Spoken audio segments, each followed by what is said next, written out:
Welcome to In the Know with Steph and Joe. In the Know with Steph and Joe is all about small business development.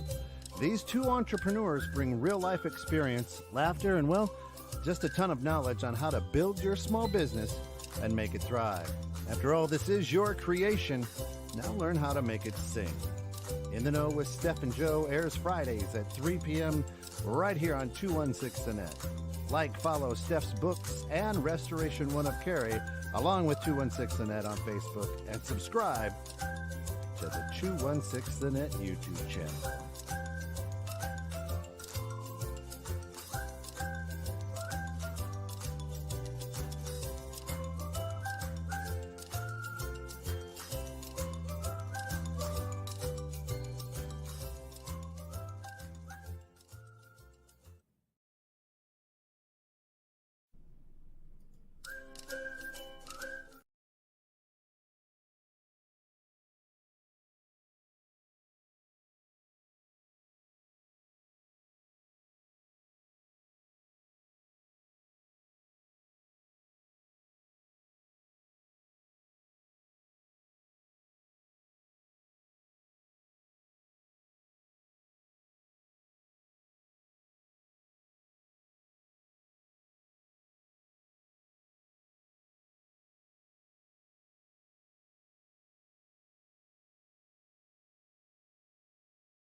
Mic check 1 2. Mic check 1 2.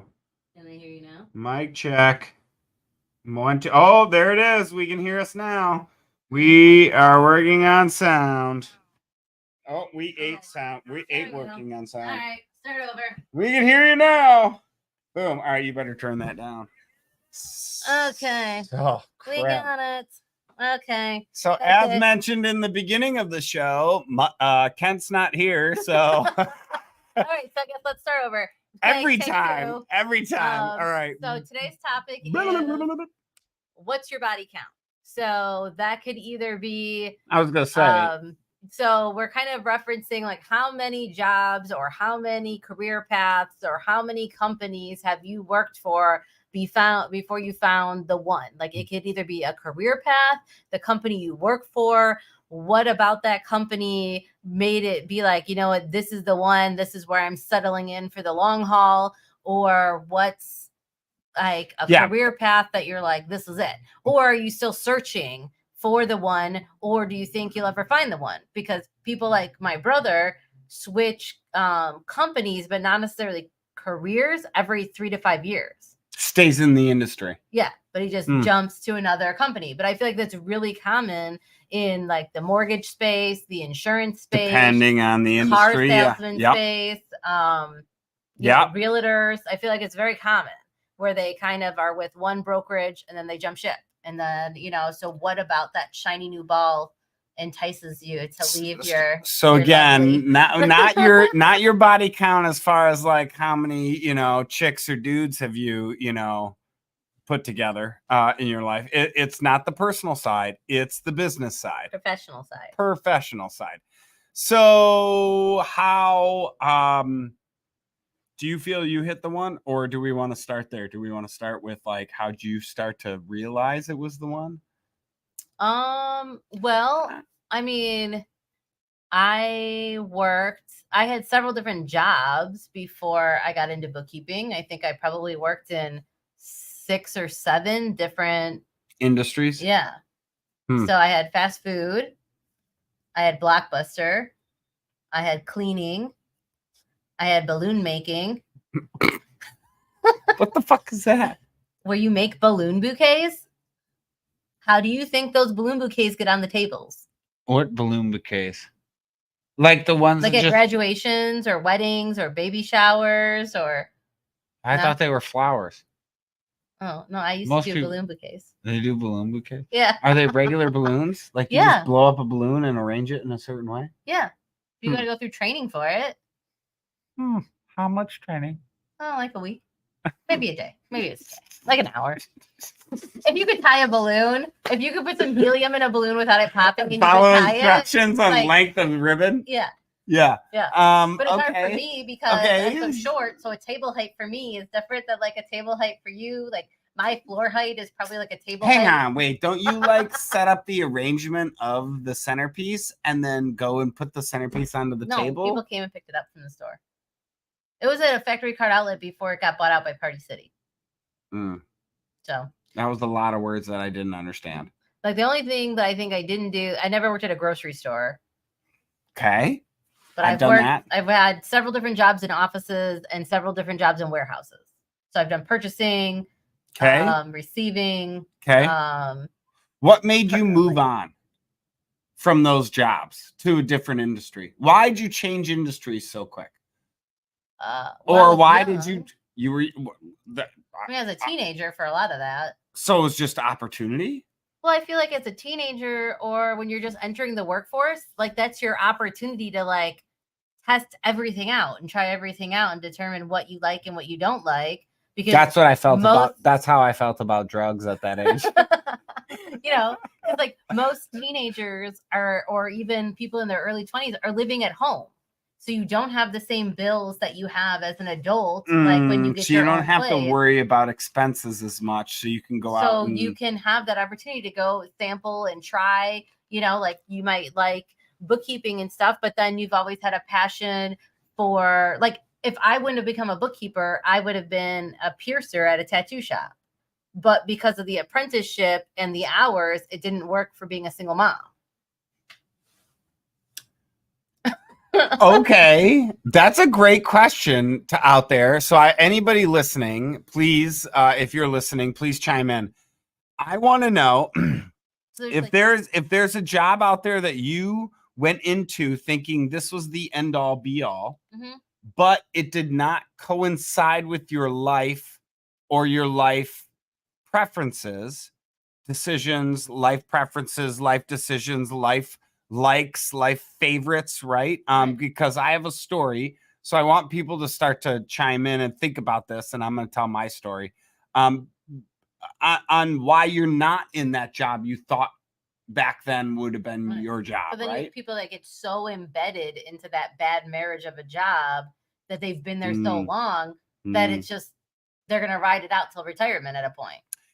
But if they went, you could not do that job that you thought you could do, that you wanted to do. Right. Your job when you were younger, the job you wanted to do, you showed up and you couldn't do it. Right. This is my story. It's not mine, but I feel like it as if it were my own. So anybody that has one of these stories, please chime in while I'm telling this. But so my dad, career firefighter, retired, gets a pension, has retired and everything like that. So but before he became a firefighter, he went to criminal justice school and went to be a DNR officer, a game warden in Michigan. Okay. So my dad goes to school to be a game warden, but in Michigan we call him DNR, do not resuscitate. It's Department of Natural Resources. But in Michigan, that's who he is. And so he went to the first day of DNR school and they said, hey, you know, if you guys love hunting and you want to go hunting on opening day every year or whatever, or ever again, do not become a DNR officer.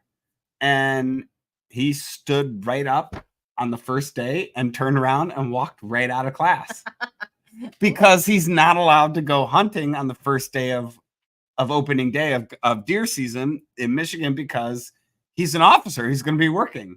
So that was one of the things that like I'm thinking of right now is like you literally walk into the first day and they say something, you go, yep, nope, that's against what I'm about. I'm out.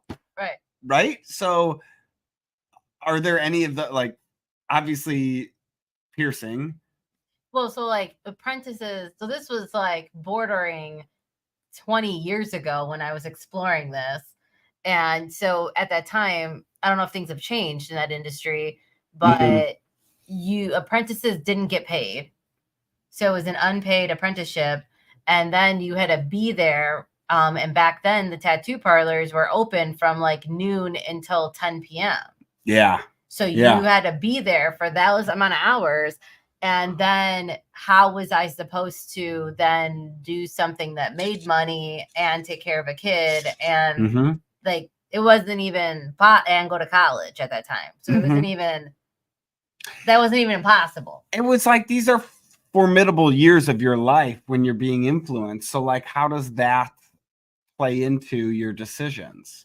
Right? Like, is it really that end all be all of like, hey, no, I can't do this, even though I want to? Well, I mean, for me, for that one, it was a no brainer. I mean, I couldn't do that. Like, there was no way. Well, for my dad, it's literally one day of a year that he can't go hunting. But it's his favorite day. He clearly looks forward to it more than Christmas. Okay. Like, I was born in the end of October. Opening day is November 15th. He always leaves a week before.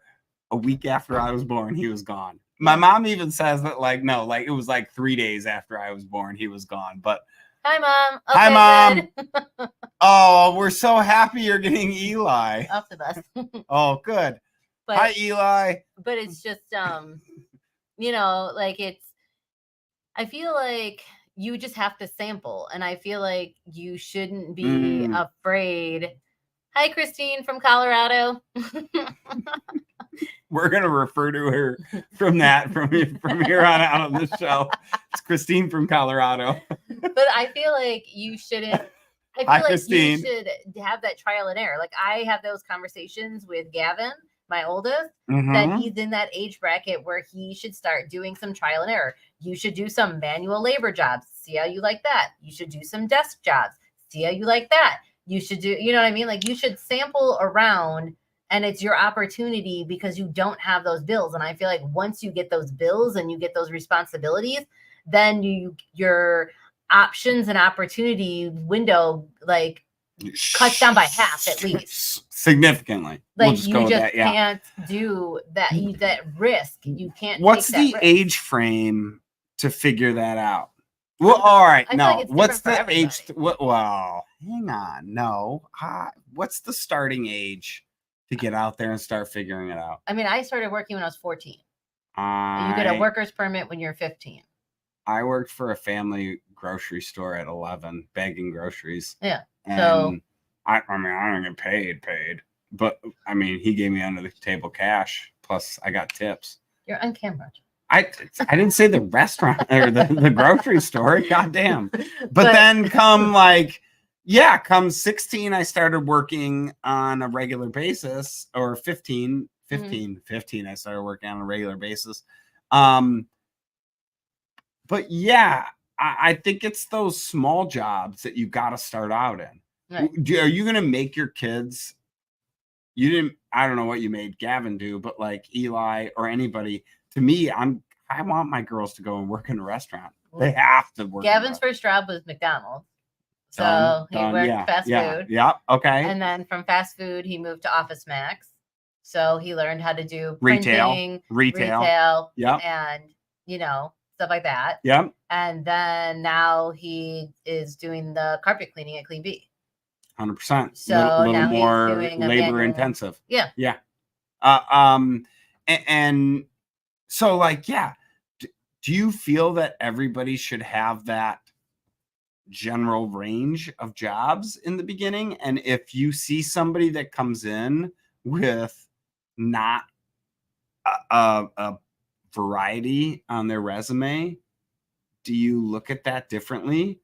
Like if somebody That's a good question. I didn't even think about that. If somebody comes in with not a great like variety on their resume, do you look at them differently or think of them differently because you know that they haven't experienced a little bit of everything? No, but now that you point that out, maybe I might start doing that the next round. Oh, maybe some of your employees got in. Sorry, on the other side of the wall. But I never really thought about that. I think about that. Yeah, I mean, I guess like that. I think about, have you really had a full experience of variety of jobs, just like you're saying? Have you been in a restaurant? Have you been a little bit of retail? Have you done a little labor intensive work, right? Have you done that spread of jobs that I can look at and go, okay, you quit after, or you only worked for 3 months in labor intensive. You worked for a year and a half in retail, and you worked for, a year in restaurants. Well, that clearly says you can't do super heavy labor intensive jobs, but you're a people person and you can hustle. Yeah.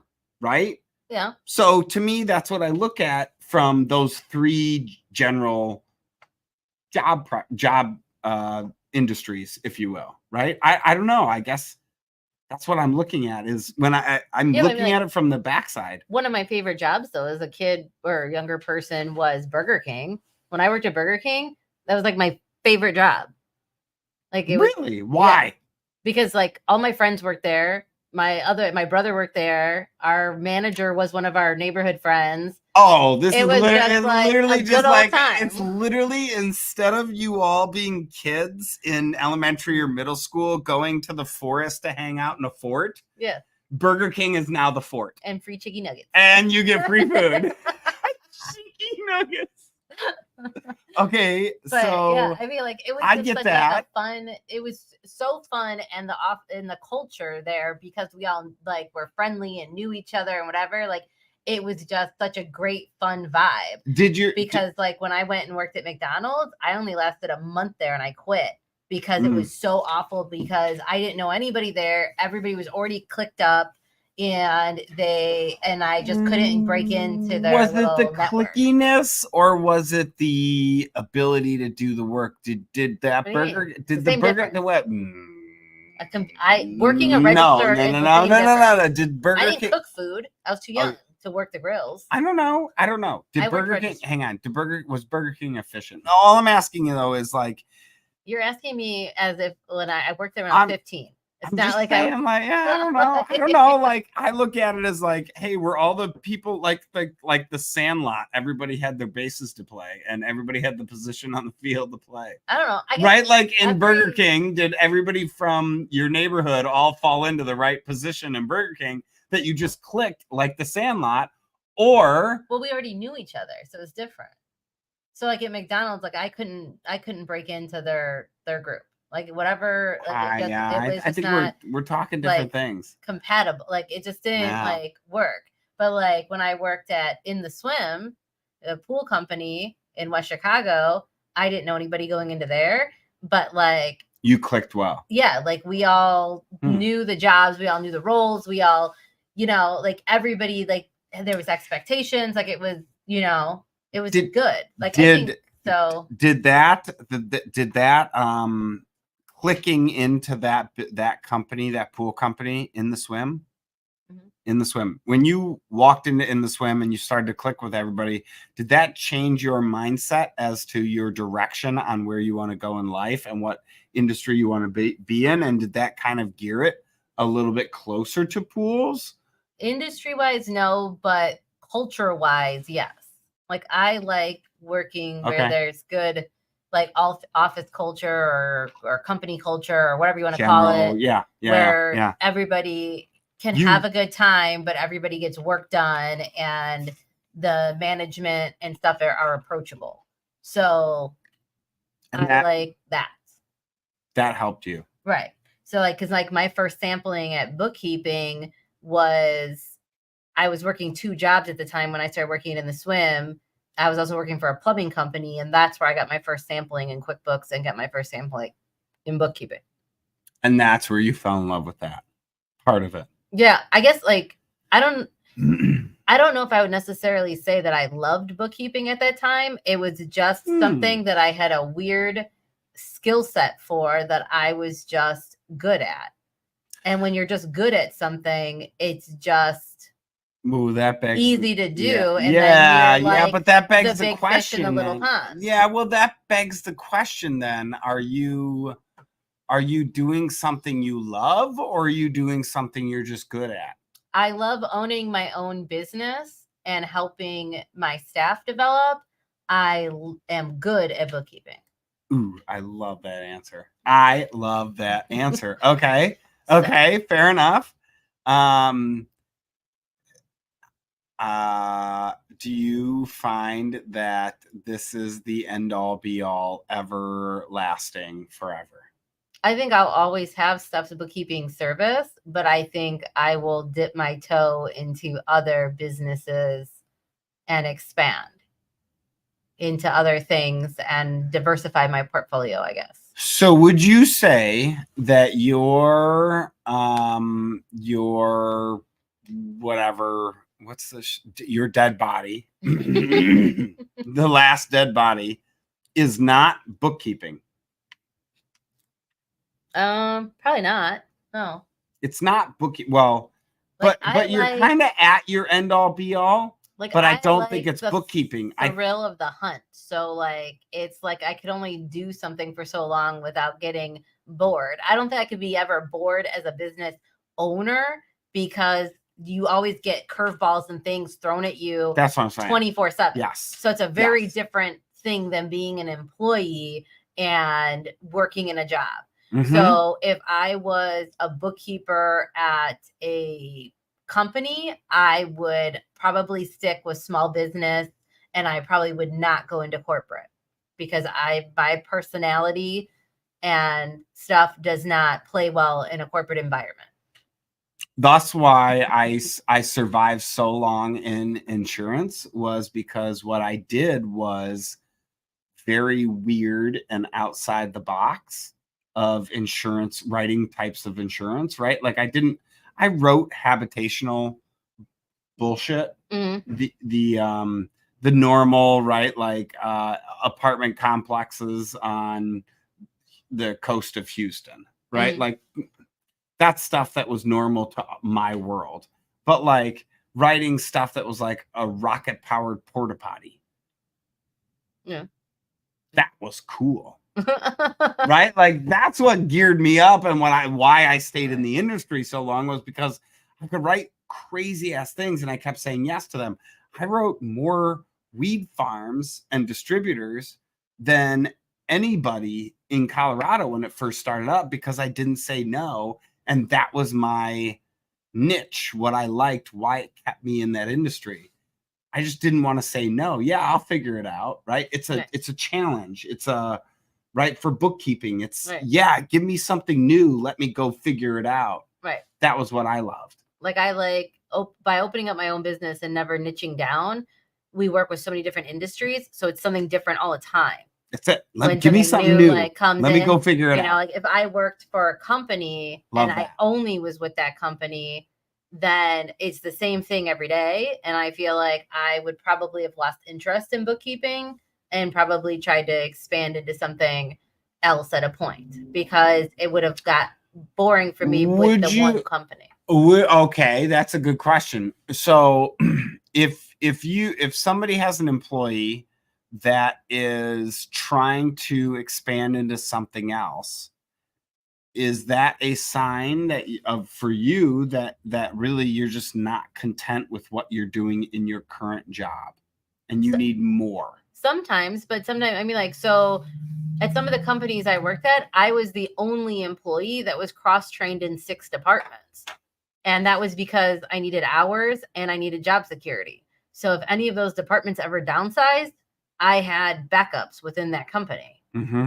And that was usually like a larger company, like $100 million company, you know, like not like a small company. So I love doing that. You learn everything. So that way you're indisposable, right? Like don't get rid of me because I can literally do everything. And you never know when you need that skill. Like there's been things that I've been out and about doing, like the fact that I can kind of drive a forklift and unload a truck if I had to. Like I can do it. I'll be a much slower than like 100%. Yeah. 100%. But I can do it and I know how to operate the forks and I know how to do all that. And it was like a cool learning thing. But tools in your tool belt, right? Like but like now like I know how to do it. So if I ever got something delivered to the house and I needed to offload it with a forklift, I can do that.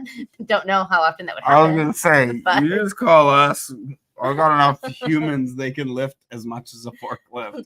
But it's you know, like I mean, like so. What about you and Carrie? Do you feel like you guys have found like your retirement path in restoration, or do you feel like there's? So do you feel like you guys? Oh, that's not me and Carrie question. That's a me or Carrie question because we're different humans. You guys like? We have different would branch out into. Whatever. We have different paths that we want to go. So do you think one of you guys then would like professional? We have different paths. So do you think one of you guys would keep like the business that you have now and keep it running and going forever, and the other one would be off wandering in the fields? Yeah. In some form or fashion, that would be a likely outcome. Is there a job that you've never tried that you've always wanted to try? Me. Yes. Of course. But I'm talking like super specific jobs. Yeah, like what would be one job that you wanted to try that you've never tried? Falconeering. Really? Rich wants to do it too. Fucking A, why not? Sorry, humans out there. Wait, whoa. Why not? No. All right. Videos all the time. I don't watch the videos. I just want to try it. So it's not a job, right? Like that's just a thing. And there's like a hawk or something up on a. I know. I love to look over. I love to look over. Okay. So side note. All right. So ready?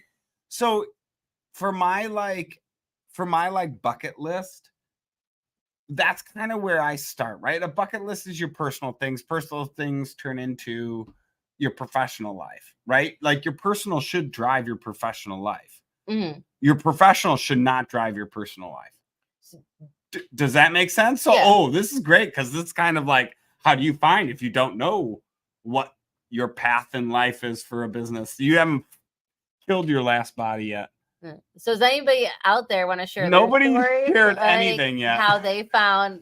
Everybody just said hi, but do you share your stories on how you found like your career or what drove you to that career? Mom, what drove you to? Well, I could tell. I could answer my mom. Oh well, I answered my dad's. Well, my mom. So my mom had recently divorced, and she had 2 kids under the age of 5.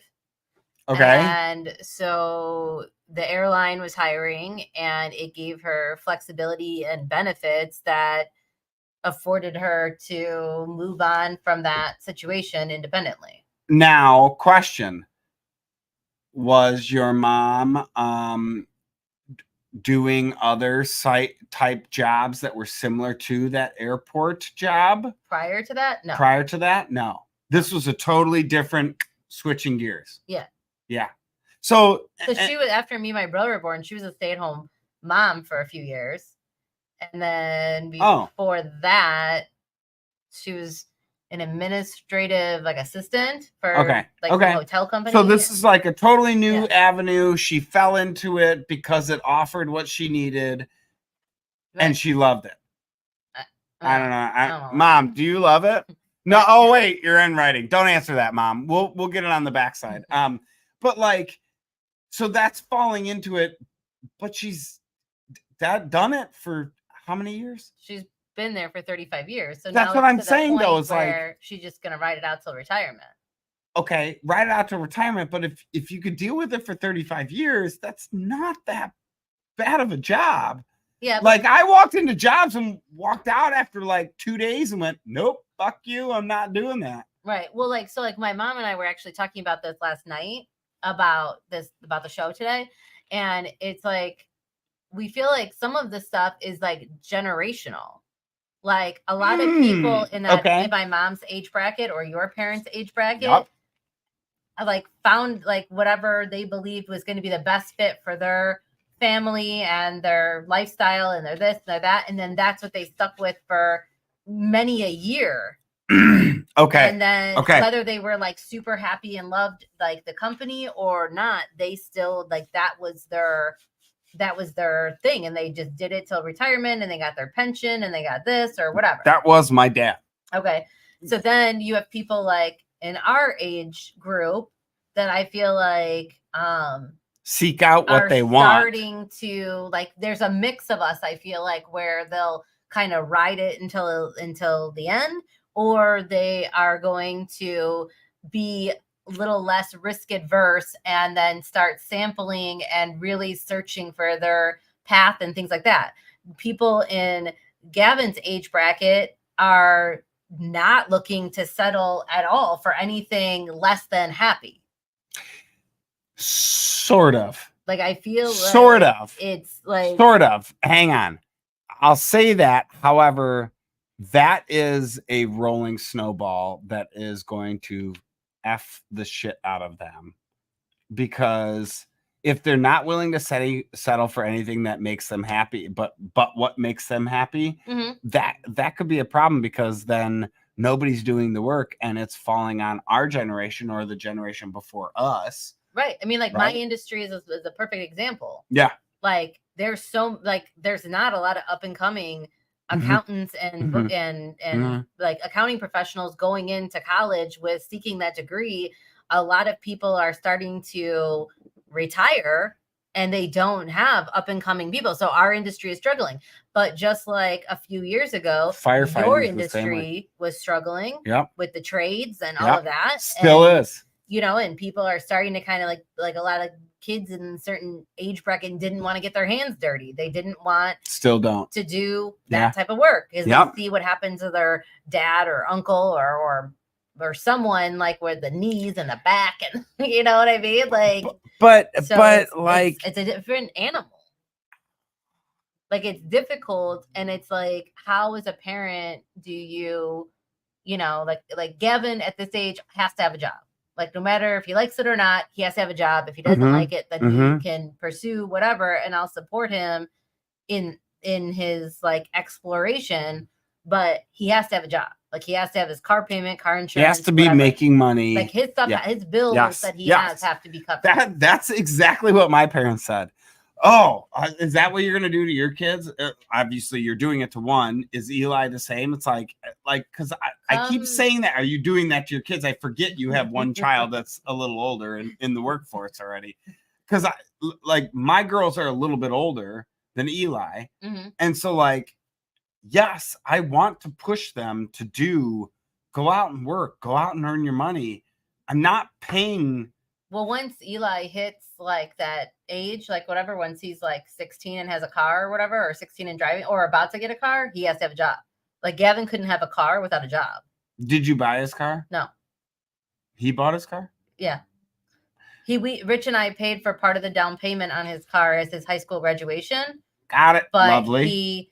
we were only going to pay up to a certain dollar amount. He wanted a car that was above that dollar amount, so he had to cover the difference. So he has a car payment and whatever, and he got the car he wanted. But in order to have a car, you have to have a job, because who's paying for the gas? Who's paying for the insurance? Who's paying for the maintenance? Like, oh my not God. me. Yeah. Oh, I can't even tell you how far I drove in high school when I got my driver's license. Yeah. Right. But you had to have a job. Like, yeah. You know? I got a job one time. I must have weighed 75, 80 pounds. And I found this really cute girl in sophomore year. I had my driver's license. There was this really cute girl. I thought she was really cute. So I went and got a job for her dad at her dad's construction company. They did concrete. I showed up for one day. And they're like, yeah, and I said, "Hey, sweetheart, you're not worth it. See ya." And that was it. Barely talked to her again. No, I wasn't going to do that. I'm not built for muscle. I'm built for speed. but it's just, I don't know. I feel like each generation has their own little thing, and then they have some of the college degrees or course things that Gavin wanted to go into, I never even heard of it. Like pharmacology, I didn't know what that was until that one's been around forever. Right, but I don't know anybody that went into that. I do. You would. Wow. All right. Fair enough. Anyway, I actually know two people at least. But I never. One's a vet, so pharmacology for vets, and one's an actual pharmacist. So it's just pharmacology is for drugs. Right. Yeah. Yeah. Yeah. Okay. Like not like studying and testing and the whatever and all. Yeah. Not like farms. Yeah. Planting plants. I know. We figured agriculture. Yes, we figured it all out. But I'm just saying, some of these degrees and things that him and his friends were going for, I'm like, well, that's a normal one though. To me, the bullshit ones that I thought you were talking about I don't think it's a bullshit one. I'm just saying, it was just outside of the normal scope of things. I feel pharmacology is normal to me. But I feel like for that one, I don't know what other ones you're thinking of. I don't know. I don't know. To me, the ones that are crazy are software, anything software. It's like, what? Anybody can go out. Why pay $100,000 for a degree to learn software or coding, right? Coding a programming, right? When you can go online or to whomever and learn it instead of $100,000, you pay, $10,000 and learn how to code a program, because I did it so many times when I was in high school, where you could just go on and search it on Google and figure it all out. To me, it's like, if you're really apt at that, why go out and spend that kind of money to get the degree? Why not just go out and get the experience and then say, hey, look, I've done all this. I have experience. Who cares about the goddamn degree?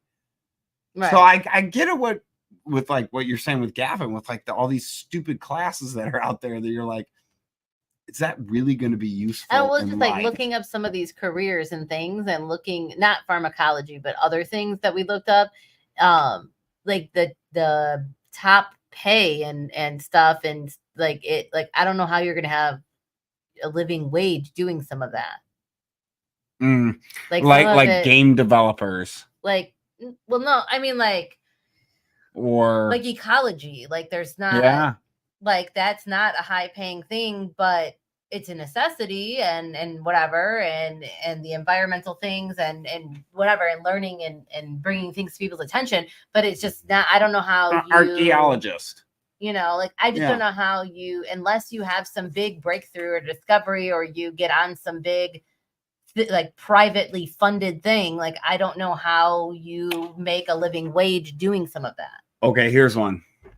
Ready? Because this is an actual one. A bachelor's in fine arts, meaning you can paint, sculpt, Do anything you want in any art medium and make artwork. Right. That's your degree. And you spent 4 years to get it at a university. Well, one of my cousins took napkin folding as one of Shut their the elective front door. classes. Yeah. Well, no. Okay, that's an elective class. I'm talking your entire. What are you gonna do with that? I'm not making fun of my wife, but I kind of am. My wife got her degree. Carrie got her degree in a bachelor's in fine arts. So she came out of her bachelor's, right, saying, "Great, I can do artwork." What are you gonna do with that? Yeah. Where are you gonna go with that, right? So that, and she said that to herself. I didn't say that. I'm just making a joke of it, right? Like, but that was it. Was like, what are you gonna do with that? Well, so then she went and got her master's in teaching, right? I think that's what she got it in, master's in teaching. But she got further educated because the bachelor's in fine arts that she came out of school with was like, okay, now what? What are you going to do with it? You can be an artist. Well, how many artists make money, right? How many musicians make money? Right, how like many you have to have like some type of thing or how many athletes make money off their athleticism, right? Like none, like very small percentage, right? That literally was it. So she's like, crap, got to go back to school. This is, like it's like weird, but then on the flip side of that, then you have the people that seek after those degrees that have high paying jobs afterward, but they don't like the work. Like some engineers that I know, they went and did and got their engineering degree, and then it's really not something that they enjoy doing, but the pay is what they need to do, right? Like to sustain the lifestyle that they want to achieve. So it's like, would you stay in a unhappy job just for the pay and benefits, or you wouldn't stay in it? Like it's like staying in a bad wouldn't. marriage. No, I quit the job that I got. I moved. Carrie and I moved to Illinois for a job that I had. I did not like it, and I left, and that's why we started Restoration One. Right. But no, I will not stay somewhere where I don't like it. That being said, though, I got my degree before I got the job, but I had to get the degree first. And so when I got my degree, the person that I was talking to was like, yeah, get your degree in anything. It doesn't matter. You can come work for us. Just get a bachelor's. And I'm like, oh, what do you mean? He goes, you can do underwater basket weaving. Was that a real degree? Holy shit, it's a real degree. From an accredited school? I'm pretty sure you can get it's an art degree, but you can specialize in like basket, whatever. I'm pretty sure that was a joke, but he didn't really mean it, but I didn't want to do that. So I got my degree in business administration because I'm like, it doesn't matter if I know I'm just got to get a degree, then I go on to this job. If I don't like the job, I want some kind of education that helps me in the long run. So I got my degree in business administration, walked out of my job and said, I'm starting my own business. Well, now I have a degree in business administration to start a business. So it really did help. And I knew kind of the idea that I'm not going to probably stay at that place forever. Started this business. No, I'm not going to stay there forever. What's my thing? I think it's moving around. Right? Like I'm not going to stay in one spot. But you'll always be a boss. Do you think you could ever go from here on out? Yeah. Right. From here on out, yeah. I mean, I don't think I could ever go back to working for somebody, but I probably could. My last couple jobs, they labeled me as unmanageable. So I don't think I'm designed to work. Really? Yeah. That was in my reviews. Great worker, but unmanageable. So I feel like. Do you need to be managed? I don't know. I guess according to their theory that I did, but. No, I've never. I think I could go back to be working under somebody as long as that somebody understands who I am and how I work and we get along well. I think I'd So have you want no to be problem. more on an equal level with your boss. than a subordinate. No. We get along. They understand who I am. And that's not to say we're on equal. I can still answer to somebody. Yeah. I just think that I don't think I can. I can still answer to somebody. I just think that they have to that has to be an understanding of what's of expectations versus what I'm going to provide. Right. And also who I am on a personal level. Like I'm done trying to, fit into the cube farm. Right. I'm not going into a cube farm, if that's what you're saying. So do you feel like all these different work experiences and different bosses and different like positions and everything that you've held, do you think that helped shape you into the boss that you are? And do you think like it provided you with all of like the yes, I like this, the no, I don't, this is kind of good, but I'll tweak it into this? And do you think it prepared you? And even like for people that don't want to be business owners and you're just looking to be maybe like into management or something like that, like all the different things that you've seen across the path, like there's everybody's had a good boss, everybody's had a bad boss in their lifetime. There's no way that you've only had good or only had bad. Like you've come across people that have. That's the one thing I'll say is that I feel like I'm really good at taking my past experiences and understanding the, I don't know, life lesson, if you will, right? And taking that and then applying it to this, right? Whether it's the exact same situation or something different, but they're similar, so I can take that. I'm really good at that kind of thing. So no, I feel as though I can take an experience I had from the gas station I used to work at when I was in, my junior year of high school.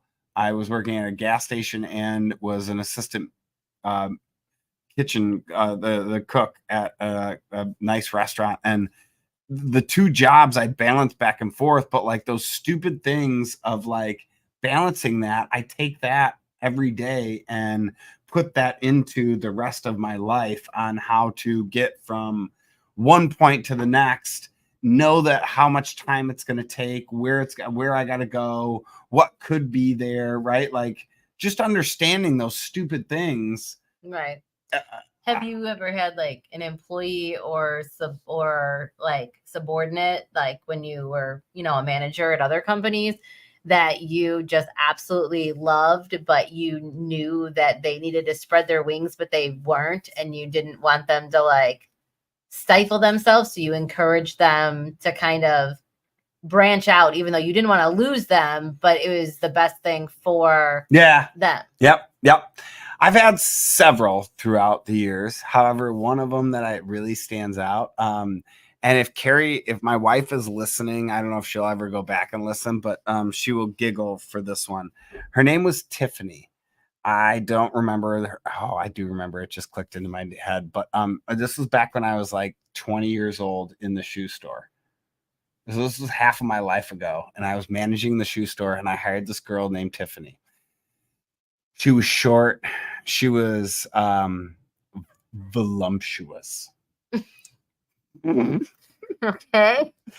And she would give such a great sales pitch, and she would give such a great, like, she would do such a good job at her job, right? She'd clean up, she'd do all these things within the shoe store that I trained her to do, and she would do, but she was so good. And I just knew that like somehow she was like kind of holding herself back. And I just kept pushing her, like, you need to go and explore like what you can be in life, because you have so much potential, right? Like I just saw the potential, and it wasn't really about like, she wants to go and now sell at the Gap. Right. It wasn't that. It was more so like, no, she just has so much potential to do anything. Right. It doesn't matter. She was a straight A student. I'll tell you how voluptuous she was. One day she was 5. Oh God, she was like 4'10". voluptuous. I mean, she had like booty. I mean, and one day I came around the corner from the back room and I told Carrie this. We had a mirror in the shoe store, right? It was like a full wall mirror, right? So you could go up and look at the shoes and look down at yourself, right? And see your shoes in the mirror. And it sat right across from the countertop where we had our checkout register, right? And I come around the corner from the back store and she is straight up grinding the top of the counter, looking in the mirror at herself. Voluptuous. She was so voluptuous.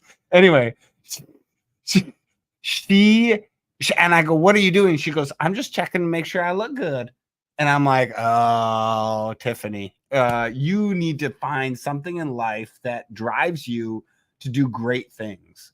Right? Like, I just felt like she was such a great human and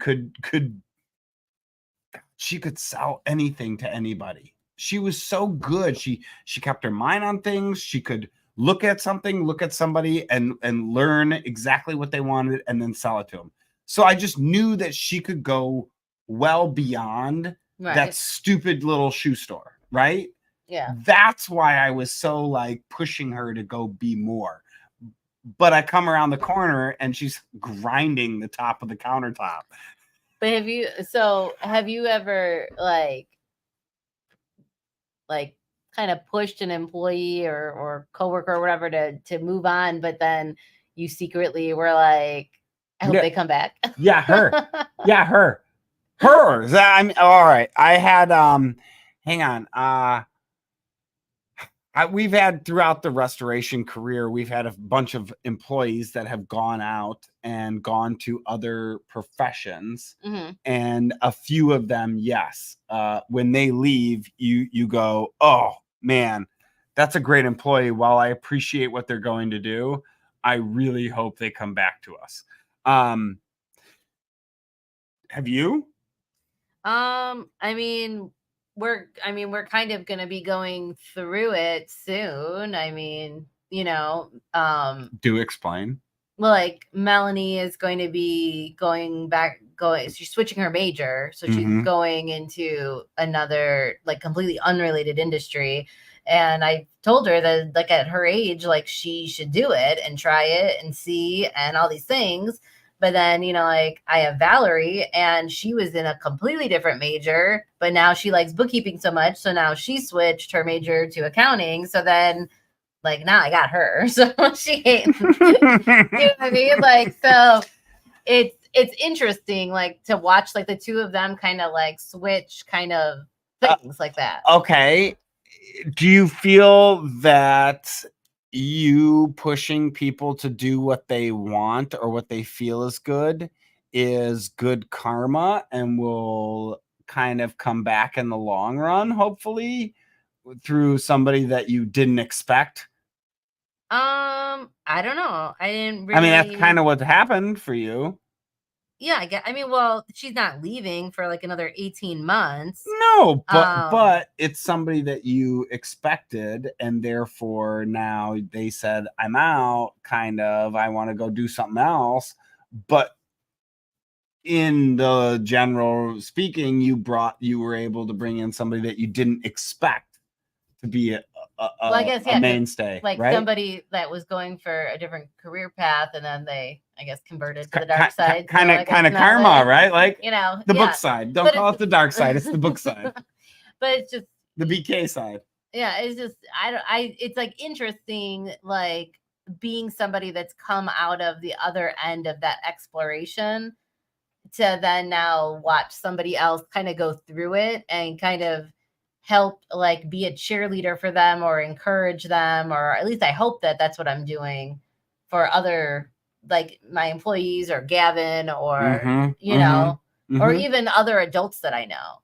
Like, do you ever think that there's like an age where it's too late, or do you think it's never too late to? No, my mom, she's a career civil engineer, sold her company or moved from company to company, sold her company that she owned, moved from company to company, and then retired. And when she retired, she then started to somehow got into yoga, and now she's a yoga master. So her retirement, she's also actually doing project managing for a general contractor, which she's totally is right up her alley. So that's not like a different industry for her, but the yoga, she became a yoga master, and that kind of to me is like, I guess she was always kind of into holistic well-being, but to actually go and be a yoga master and do that yoga classes, that's kind of like a thing that I think she just kind of is more like, hey, now that I don't need the money, it's more of like, what do I do with my time? Right. I think that's where you more pursue your hobbies. Yeah. Yep. Or do you ever think that, like, because I know I would, given my personality and stuff, do you ever feel like you would get tired of switching around at some point? Like, do you ever feel like, well, geez, I just want to find a home? It's like all that dating you did before you met Carrie, and then you're like, this is it, I'm done. You know what I mean? Like, okay, so that's a whole conversation I feel like we could have, because my family moved around when I was a kid, so we moved everywhere. So but I'm just saying, like, starting a new job, I'm still trying to find my own home. But I guess, I guess because you had to switch schools and stuff multiple times, so many times. But it's just like the whole switching, like, of the jobs, and then having to fill out all that paperwork, and then learn their SOPs, and then all of these things. Oh, that's like going to school, like, and you're then, talking my language. Right. And then, like, that's some jobs you work at, and there's like, it's just the wild, wild west, and it's just so hang on now. Other jobs are so structured, and shifting from that to that, I feel like it's overwhelming sometimes. We're getting, so this is something we got to talk about, because literally, like, no, I feel like my job is to work jobs and build up. Now that you say that, it's like an epiphany to me. Build jobs, work up, and then be like, at a certain point, all right, because of my life and what all the structure, every certain point is cut it off. All right, cut it off. All right, cut it off. Right? Like, so every certain point I have to move. Yeah. Because that's been my life. And that's just what you're accustomed to. So what you say is there a certain point where you're just like, fuck it, I'm here, I just got to ride it out? No, in my mind, no. It's like, no, it's not like just riding. I guess I always have to move, like, till the end. It's just like sometimes you just need a rest. Like, it might not be your. That might be where I'm at. Like, that might be where I'm at now, but I don't want to rest working. End all be all, but you just might need. I'll never have my end all be all. A rest on change. It's not like that you're lazy at your job. It's just that you just might need it. Like, 'cause like I said, like with my brother switching jobs every 3 to 5 years, like, I don't know if I would necessarily want to keep doing that all the way into my later years in life. But like, if that's what you're used to, hang on. If that's what you're used to, like, that's what my life has been. Yeah, but I mean, like, well, I mean, I'm just saying, like, not 3 to 4 years, but like I haven't moved around a lot, but 4 to 6 years, every 4 to 6 years. But I'm just saying, like career wise, like, yes, like I had all those like multiple jobs, and like within right, within a 20-year period of time or 15-year period of time, no, closer to 20. Yeah. 20-year period of time, I had so many jobs, so many different things. Like, maybe it might have been in the same career, some of them, but different companies. But at a point, I was just like, I'd like to find like a forever home. And I guess maybe my forever home is entrepreneurship, and not necessarily exactly. Yes. Like the so job title. It's not a correct. Well, it is a job title. It's being an entrepreneur. Yeah, but I mean, like, I'm not but you're not looking to be like, hey, I'm going to be a bookkeeper the rest of my life, or I'm going to be this. It's, hey, if I see an opportunity, I'm going to go pursue it, but I'm going to make sure that what I'm doing is in line. Right. Like, I'm a savvy human being in what I'm doing. Right. I think there's several people out there. There's quite a few people out there. Some are better than others. Right. Some people can navigate that ADD realm so well. right? For me, I have never been in the same spot for more than 6 years of my life. In fact, it's more like 4 is the butter zone. Where you start getting like antsy or location, school, business, job, whatever, those 3, one of those 3 change every probably 3 to 4 years. Almost you could look it up. Yeah, I bet we could walk through my life, but literally there's nothing that hasn't changed with those within 3 to 4 years. I mean, that's it. So 3 to 4 years is pretty much my butter zone, it seems like. But all right, we got to close this out. What'd you learn? So, what I learned. You want me to do it first? Sure. I learned that it's 3 to 4 years in my butter zone. I like an epiphany to me as we're talking here. I'm going, man, I literally haven't gone 3 years without something major in my life changing. So I feel like this was a weird show topic that people seemed hesitant to share their stories on. I feel like it was weird. I feel like we have a lot of great viewers and listeners that are out there, but they're hesitant always to share their stories. I feel like some topics that we pick, but I feel like this is a topic that people were hit home afraid because you know, they hit home quick.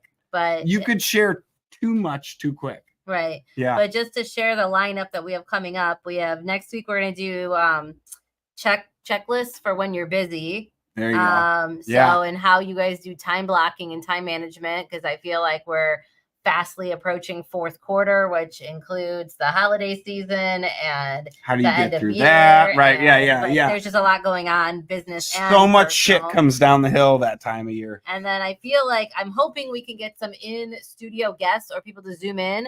But on the 22nd, we're going to be doing asking for forgiveness versus permission and how you feel about that as a owner or a business or an employee, whomever. We want to know, what's your preference? Do you ask for forgiveness or do you ask for permission? Ask for permission or beg for forgiveness? I'm trying to get Rich to come on because he lives by that philosophy. So, which one? He said that he always tells me that it's better to ask for forgiveness than ask for permission. Huh. So he lives by that. He dies by that. He will die on the sword for that. Ask for permission. I was like, you need to come out of the show. And he's like, what, are you trying to start a fight on camera? Does his boss listen? Nice him on me. Oh. His boss is the host. Oh, got it. But so I guess everybody have a good, enjoyable weekend. Happy to be back after the long holiday. And we'll see you guys next week. Peace.